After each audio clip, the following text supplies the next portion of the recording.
Shalom semuanya. Shalom. Senang rasanya kita masih bisa berjumpa hari diberikan kesempatan kepada yang luar biasa. Mari sebelum kita mulai ibadah kita dari Senja siang ini, bersama-sama kita mau membaca apa yang dimaksud dengan Pentakosta yang ketiga. Yang pertama, Pentakosta ketiga adalah pencurahan Roh Kudus yang dahsyat di zaman now, melebihi yang terjadi di Azusa Street.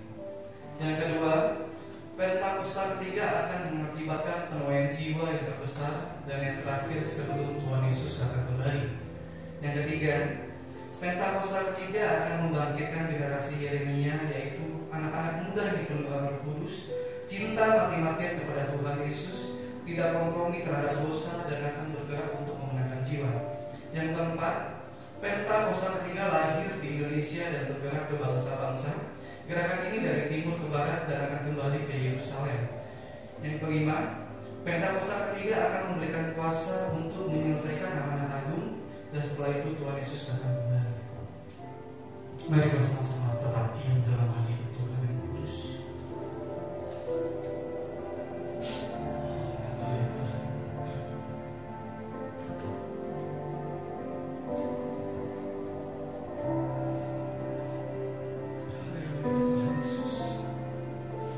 Kami percaya Tuhan, Engkau hadir di tempat ini.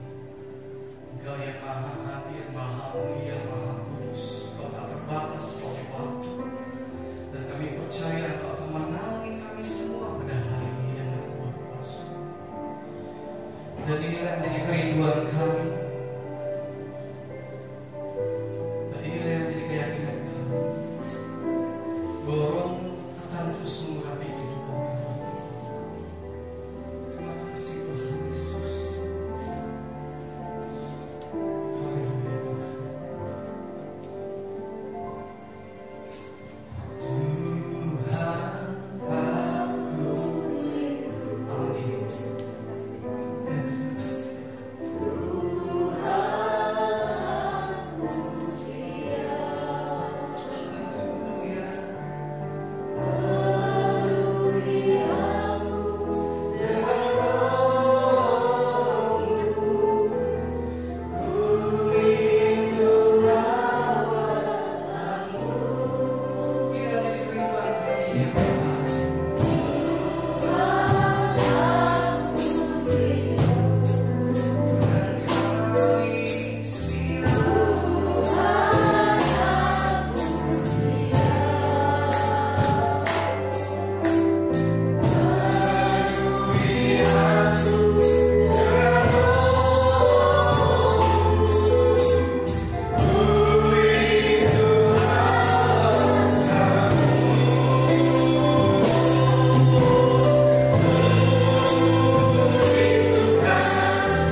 Shalom semuanya. Tahun 2021 adalah tahun integritas. The Year of Integrity. Menurut Westminster Dictionary of Theological Terms, integritas adalah istilah teologis untuk menunjukkan kemurnian dan kejujuran sebagaimana manusia diciptakan dalam rupa dan gambar Allah. Setelah manusia jatuh ke dalam dosa, maka gambar dan rupa Allah itu menjadi rusak. Pada saat kita menjadi orang percaya melalui proses pengudusan atau sanctification, gambar dan rupa Allah dikembalikan lagi, yaitu kita dijadikan serupa dengan gambar Yesus. Oleh karena itu, kita harus mau diproses oleh Allah. Panutan kita untuk menjadi orang yang berintegritas adalah Tuhan Yesus, sebab dialah the man of integrity. Dalam Matius 22 ayat 16 dituliskan bahwa sekalipun ahli Taurat dan orang Farisi berniat menjerat Tuhan Yesus, ternyata tanpa disadari mereka justru mengakui integritas Tuhan Yesus dengan berkata, "Guru, kami tahu Engkau adalah seorang yang jujur dan dengan jujur mengajar jalan Allah, dan Engkau tidak takut kepada siapapun juga, sebab Engkau tidak mencari muka." Kata seorang yang jujur dalam terjemahan New International Version menggunakan kata man of integrity atau orang yang berintegritas.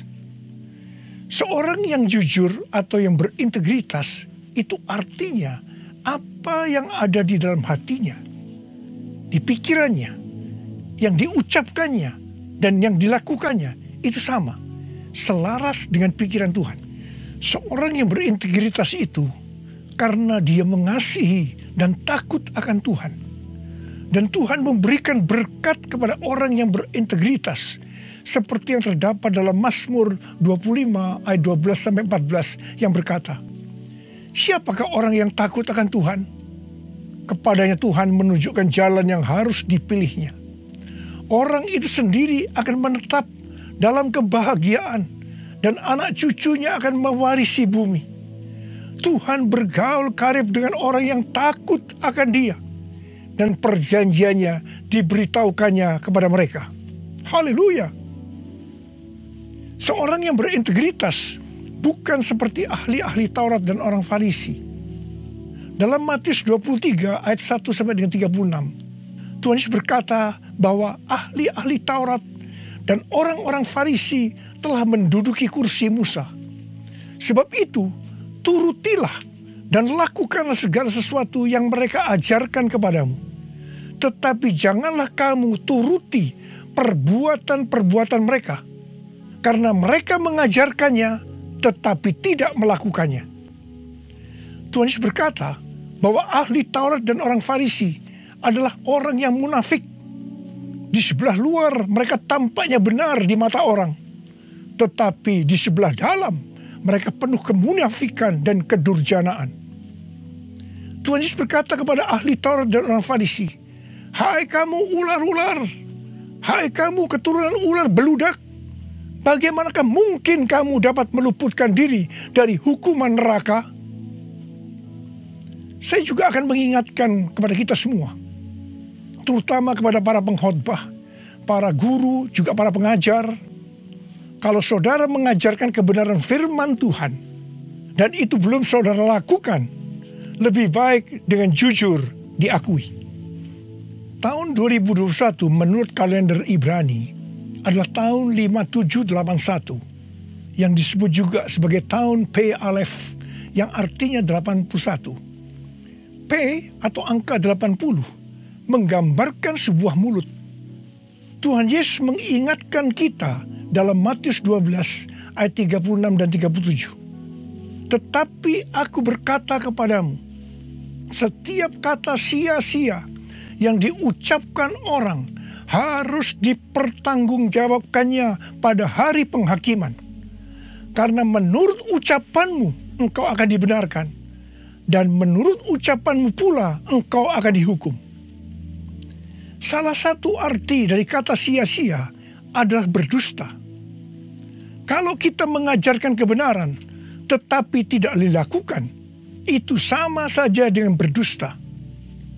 Amsal 6 ayat 16 dan 17 berkata bahwa dusta itu perkara yang dibenci Allah. Amsal 11 ayat 1 berkata, neraca serong adalah kekejian bagi Tuhan, tetapi ia berkenan akan batu timbangan yang tepat. Neraca serong bisa diartikan sebagai berdusta, dan itu merupakan kekejian bagi Tuhan. Dalam Yakobus 2 ayat 17 dikatakan bahwa iman tanpa perbuatan pada hakikatnya adalah mati. Jadi kalau kita percaya kebenaran firman Tuhan, kita perkatakan tetapi tidak dilakukan, pada hakikatnya mati. Dan itu dilakukan oleh orang yang tidak berintegritas. Karena itu, saya mengajak saudara agar kita semua menjadi orang yang berintegritas. Mazmur 15 ayat 1 berkata, Tuhan, siapakah yang boleh menumpang dalam kemah-Mu? Siapa yang boleh diam di gunung-Mu yang kudus? Salah satu syaratnya adalah seperti yang terdapat dalam Mazmur 15 ayat 4 bagian B, yang diperuntukkan bagi orang yang berpegang pada sumpah meskipun rugi. Seorang yang berintegritas akan tetap berpegang pada sumpah meskipun rugi. Seorang yang berintegritas biasanya oleh kebanyakan orang dunia dianggap sebagai orang yang bodoh, sok suci, sok jujur, sehingga mengalami banyak kerugian dalam tanda petik. Kebanyakan orang dunia meskipun sudah berjanji atau bersumpah, tetapi kalau mereka menderita kerugian, mereka akan berbalik dan dengan segala macam cara akan mencari jalan supaya tidak merugi. Jadi hati-hati. Jangan sampai saudara terpancing atau tergoda melakukan hal-hal yang seperti itu. Seorang yang berintegritas akan melakukan seperti yang Daud lakukan dalam Mazmur 26 ayat 1 sampai dengan 3 yang berkata, berilah keadilan kepadaku ya Tuhan, sebab aku telah hidup dalam ketulusan kepada Tuhan. Aku percaya dengan tidak ragu-ragu. Ujilah aku ya Tuhan, dan cobalah aku. Selidikilah batinku dan hatiku, sebab mataku tertuju kepada kasih setiamu, dan aku hidup dalam kebenaranmu. Daud bukan orang yang sempurna secara moral, tetapi Alkitab mencatat bahwa kehidupannya mencontohkan karakter yang dewasa, tulus dan jujur di hadapan Tuhan. Jadi Daud adalah orang yang berintegritas. Daud berani berkata kepada Tuhan, ujilah aku ya Tuhan, dan cobalah aku. Selidikilah batinku dan hatiku, sebab mataku tertuju pada kasih setiamu, dan aku hidup dalam kebenaranmu. Saya teringat di awal pelayanan saya, Tuhan memberikan kepada saya sebuah lagu tentang ujilah aku. Ujilah aku Tuhan, cobalah aku Tuhan, selidiki batinku dan hatiku, mataku tertuju padamu. Aku cinta padamu Tuhan, aku rindu hadirat-Mu Tuhan, aku ingin selalu dekat padamu, menikmati kehadiran-Mu. Menyanyi Hosana bagi Rajaku yang duduk di tahta. Aku muliakan dan ku agungkan, Kau layak disembah, Kau layak disembah, Kau layak disembah.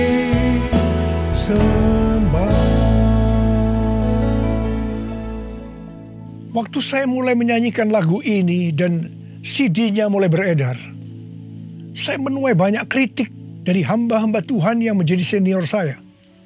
Mereka berkata, kok berani-beraninya Niko menyanyi lagu seperti ini? Saya berkata, bukankah ini ada di Alkitab yang dinyanyikan oleh Daud? Tetapi mereka tetap tidak bisa menerimanya. Terus terang saya kaget. Saya tidak pernah berpikir bahwa beliau-beliau itu mempunyai pikiran yang seperti itu. Saya menyanyikan lagu ini dengan satu pengertian, bahwa saya siap diuji oleh Tuhan. Dan itu saya lakukan sejak awal pelayanan saya. Mungkin ada di antara saudara yang tidak berani menyanyikan lagu ini. Saya pernah mendengar orang yang berkata, itu kan Pak Niko yang berani. Kalau saya sih belum berani.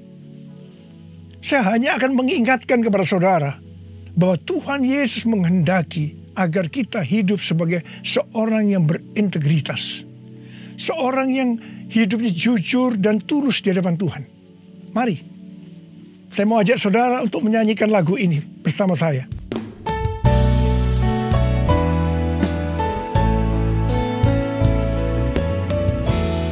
Ujilah aku Tuhan, cobalah aku Tuhan, selidiki batinku dan hatiku,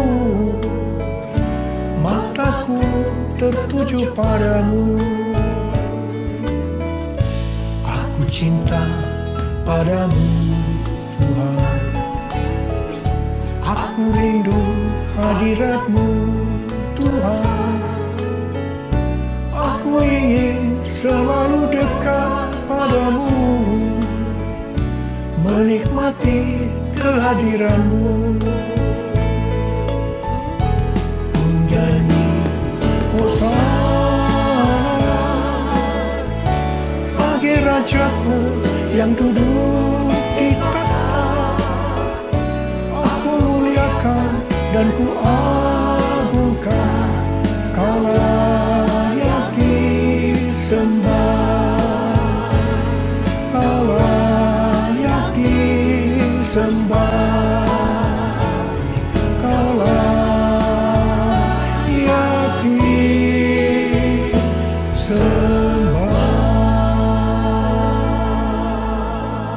Seorang yang berintegritas adalah orang yang meyakini, memperkatakan dan melakukan iman Kristiani yang dia percayai.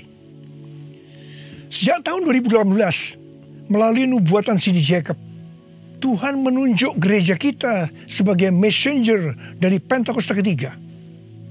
Saya percaya kita ditunjuk oleh Tuhan menjadi messenger atau utusan Tuhan untuk Pentakosta ketiga karena kita adalah insan Pentakosta. Sebagai orang yang berintegritas, maka kita akan memperkatakan dan melakukan apa yang kita percayai, yaitu apa yang ada di dalam hati dan pikiran kita. Jadi kita akan berkata-kata dan melakukan sesuatu sebagai insan Pentakosta. Karena itu kita harus mengenal identitas sebagai insan Pentakosta. Dari zaman Azusa Street yang disebutkan sebagai Pentakosta kedua sampai dengan saat ini, bahwa kegerakan Pentakosta secara garis besarnya terdiri dari 3 grup besar. Yang pertama Pentakosta klasik, yang kedua harismatik, dan yang ketiga neo-harismatik.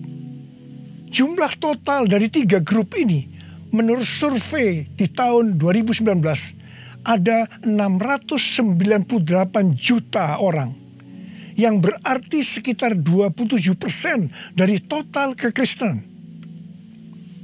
Sinode Gereja Betel Indonesia atau GBI, di mana gereja kita termasuk di dalamnya, adalah grup Pentakosta klasik, seperti yang terlihat dalam pengakuan iman GBI. Ciri khas dari Pentakosta klasik adalah doktrin baptisan Roh Kudus dengan 5 pilar teologi Pentakosta, yaitu yang pertama keselamatan, yang kedua kekudusan, yang ketiga baptisan Roh Kudus, yang keempat kesembuhan ilahi, dan yang kelima kedatangan Tuhan Yesus untuk kali yang kedua dengan segera. Sejak sebelum dunia ini dijadikan, Allah berinisiatif menyediakan keselamatan bagi semua orang. Allah memanggil kita kepada keselamatan melalui Injil, dan kita menerima kasih karunia-Nya secara gratis melalui respon iman kita. Keselamatan yang diberikan kepada kita bukan karena usaha kita, tetapi karena pemberian Allah. Karena itu jangan ada yang memegahkan diri. Pada waktu kita percaya kepada Tuhan Yesus sebagai Tuhan dan Juru Selamat kita bertobat dan kita mengalami kelahiran baru. Kelahiran baru adalah awal perjalanan rohani kita di dalam Kristus. Ini yang disebutkan sebagai proses pembenaran atau justification. Selanjutnya kita masuk dalam proses kedua, yaitu pengudusan atau sanctification. Dalam proses ini kita dikuduskan terus-menerus oleh Roh Kudus dan firman Allah, disertai proses-proses yang menyakitkan bagi kedagingan kita. Dan goal daripada proses pengudusan ini untuk menjadikan kita menjadi serupa dengan gambar Yesus. Tuhan Yesus begitu baik kepada kita sebagai anak-anaknya, supaya kita lulus dalam proses pengudusan atau sanctification ini. Maka Tuhan Yesus membaptis kita dengan Roh Kudus, dengan tanda awal berbahasa roh. Selain itu, sebagai penyembuh atau pembuat mujizat, Tuhan Yesus selalu siap untuk memberikan kesembuhan dan mujizat kepada kita yang membutuhkan, yang sedang berada dalam proses pengudusan atau sanctification.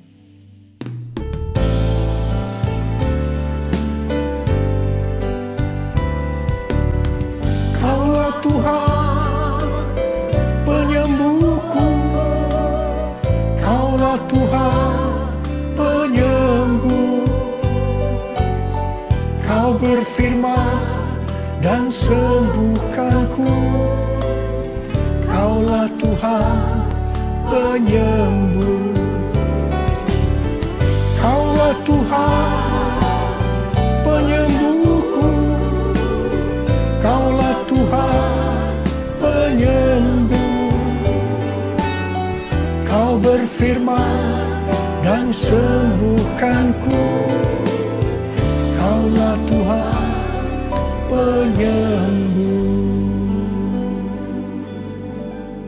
Proses terakhir dari proses keselamatan ini adalah proses glorification atau proses pemuliaan, di mana orang-orang yang menjadi serupa dengan gambar Yesus yang akan ikut dalam pengangkatan pada waktu Tuhan Yesus datang yang kedua kalinya di awan-awan.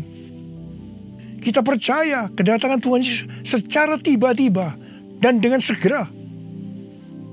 Kita diingatkan melalui Filipi 2 ayat 12 dan 13 yang pada prinsipnya berkata, kerjakanlah keselamatanmu dengan takut dan gentar, karena Allah lah yang mengerjakan di dalam kamu baik kemauan maupun pekerjaan menurut kerelaannya. Baptisan Roh Kudus adalah bagian yang paling penting dari 5 pilar teologi Pentakosta, yang sekaligus menjadi bagian sentral dari seluruh pengajaran insan Pentakosta.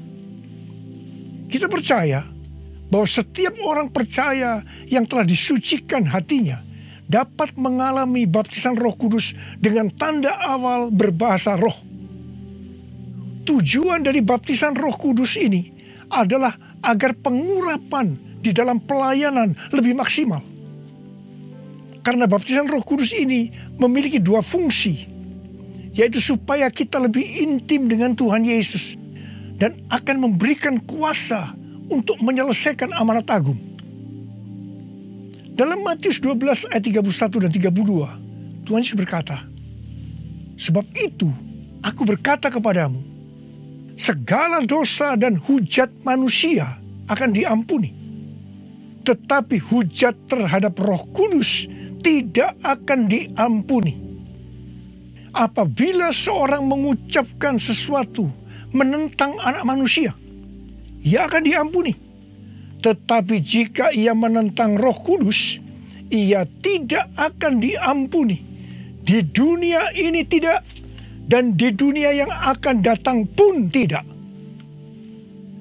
Menentang dan menghujat Roh Kudus di sini juga bisa berarti menentang dan menghujat bahasa roh. Jadi kalau ada yang tidak percaya dengan bahasa roh, jangan menghujat, jangan menentang. Lebih baik banyak berdoa. Sekarang ada orang yang membuat bahasa roh sebagai bahan lelucon supaya orang tertawa. Saya hanya akan mengingatkan kepada saudara yang melakukan seperti ini, supaya saudara bertobat dan minta ampun kepada Tuhan. Roh Kudus yang dicurahkan di kamar loteng Yerusalem 2000 tahun yang lalu, itu adalah untuk memberikan kuasa untuk melakukan amanat agung. Ini disebutkan sebagai Pentakosta pertama.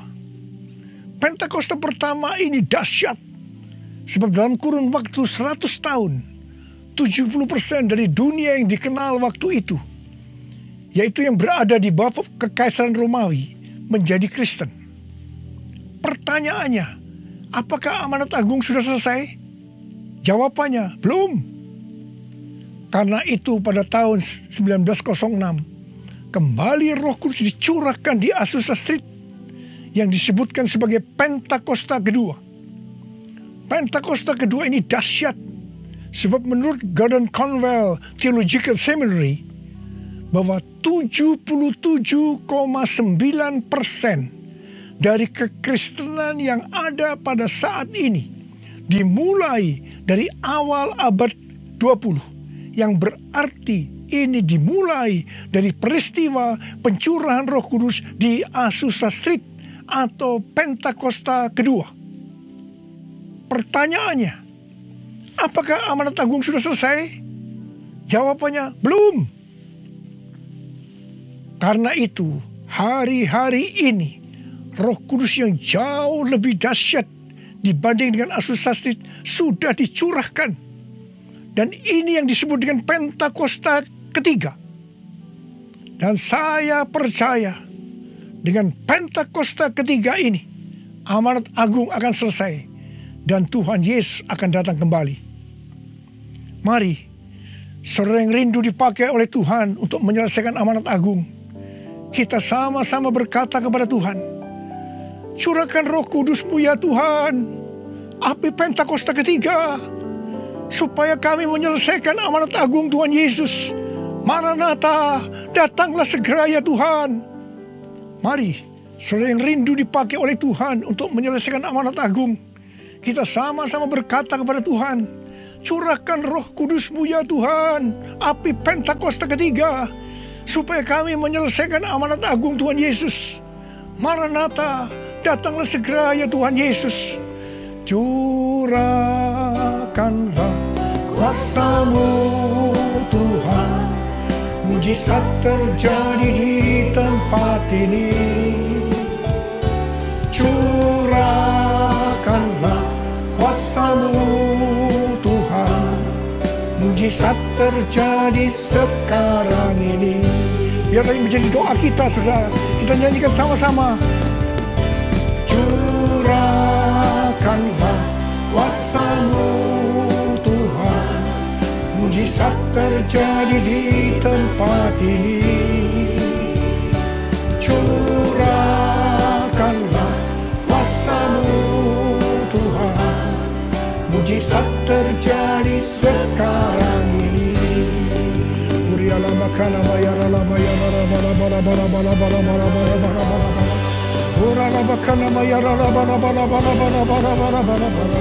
Curahkan ya Tuhan, curahkan Roh-Mu ya Tuhan, penuhi anak-anak-Mu dengan Roh-Mu, penuhi mereka ya Tuhan, berikan kami kuasa untuk menyelesaikan amanat agung Tuhan Yesus. Terima.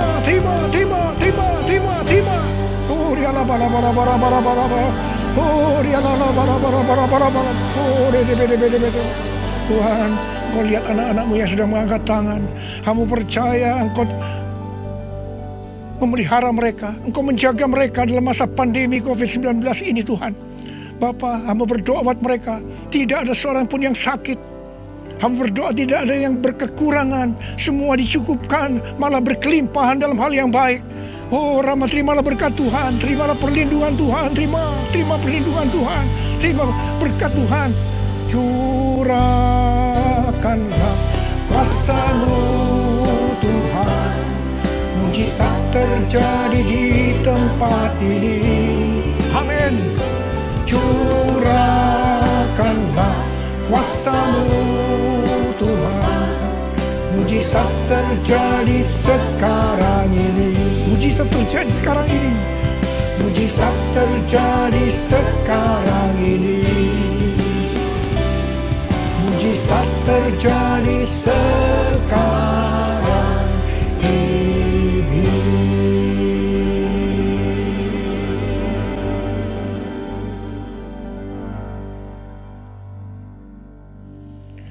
Mari saudara-saudara, kita akan masuk dalam perjamuan kudus. Kita akan mengingat ayat ini. Sebab setiap kali kamu makan roti ini dan minum cawan ini, kamu memberitakan kematian Tuhan sampai Ia datang.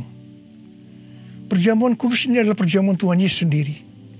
Setiap kali kita masuk dalam perjamuan kudus, Tuhan Yesus selalu berkata, biarlah ini menjadi peringatan akan daku. Karena itu mari, arahkan hati kita kepada kebaikan Tuhan. Kita akan mengingat kebaikan Tuhan. Mari kita tundukkan kepala. Bapa, siapakah kami ini sebelum kami mengenal Engkau? Kami semua orang berdosa. Upah dosa adalah maut, mati. Tapi Engkau tidak berdosa, telah dijadikan dosa oleh karena kami. Engkau harus turun dari surga mulia, menjelma menjadi manusia, untuk mati menggantikan kita semua. Dengan penderitaan yang luar biasa. Betapa baiknya Engkau Tuhan, betapa baiknya Engkau Tuhan. Engkau jadikan kami sebagai anak-anak-Mu. Engkau tuntun, Engkau berkati, Engkau sembuhkan kami. Engkau tegur juga kalau kami salah. Itu Engkau ya Abah, itu Engkau ya Abah. Saudara, Tuhan akan memberkati saudara melalui perjamuan kudus ini. Tapi Tuhan berkata kepada kita, agar kita makan dan minum dengan cara yang benar. Oleh karena itu masing-masing berdoa. Introspeksi, lihat keadaan diri masing-masing. Jangan menyimpan dosa. Kalau ada dosa yang Tuhan ingatkan saat ini, langsung minta ampun. Katakan, ampuni saya Tuhan, ampuni saya. Akui di hadapan Tuhan. Jangan sembunyikan dosa itu. Supaya engkau diberkati Tuhan. Kau melihat anak-anakmu sedang berdoa minta ampun Tuhan. Ampuni anak-anakmu, ampuni kami semua ya Tuhan, ampuni. Sekarang ya Tuhan, kami akan masuk dalam perjamuan kudus ini dengan hati yang penuh ucapan syukur. Dalam nama Yesus kami berdoa. Amin. Sekarang saudara, mari kita angkat roti di tangan kanan saudara tinggi-tinggi. Sebab apa yang telah kuteruskan kepadamu telah aku terima dari Tuhan. Yaitu bahwa Tuhan Yesus pada malam waktu Ia diserahkan mengambil roti. Dan sesudah itu Ia mengucap syukur atasnya. Ia memecah-mecahkannya dan berkata, inilah tubuhku yang diserahkan bagi kamu. Perbuatlah ini menjadi peringatan akan aku. Sudah dikasih Tuhan. Bukankah roti yang kita pecah-pecahkan ini adalah persekutuan kita dengan tubuh Kristus? Mari kita makan dalam nama Yesus.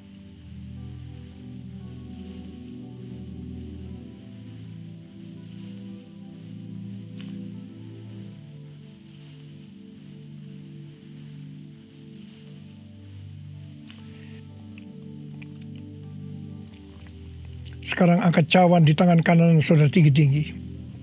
Demikian juga yang mengambil cawan sesudah makan lalu berkata, cawan ini adalah perjanjian baru yang dimeteraikan oleh darahku. Perbuatlah ini setiap kali kamu mau minumnya menjadi peringatan akan aku. Sudah dikasih Tuhan, bukankah cawan pengucapan syukur yang atasnya kita ucapkan syukur adalah persekutuan kita dengan darah Yesus? Mari kita minum dalam nama Yesus.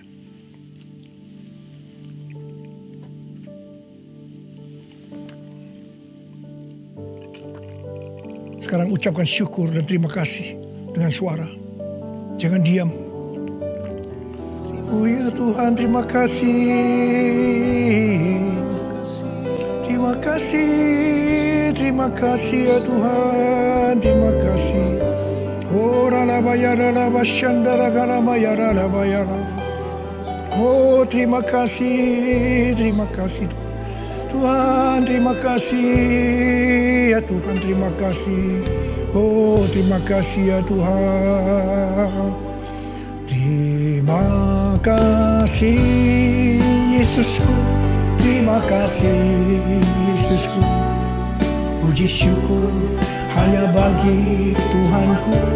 Terima kasih Yesusku, terima kasih Yesusku.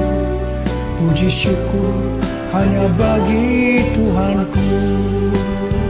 Terima kasih, terima kasih Yesusku, terima kasih Yesusku. Puji syukur hanya bagi Tuhanku. Terima kasih Yesusku, terima kasih Yesusku. Puji syukur hanya bagi Tuhanku. Puji syukur hanya bagi Tuhanku. Puji syukur hanya bagi Tuhanku.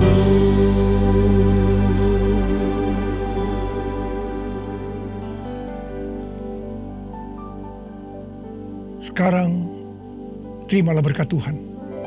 Kasih karunia yang berlimpah-limpah daripada Allah Bapa dalam Anak yang tunggal Yesus Kristus.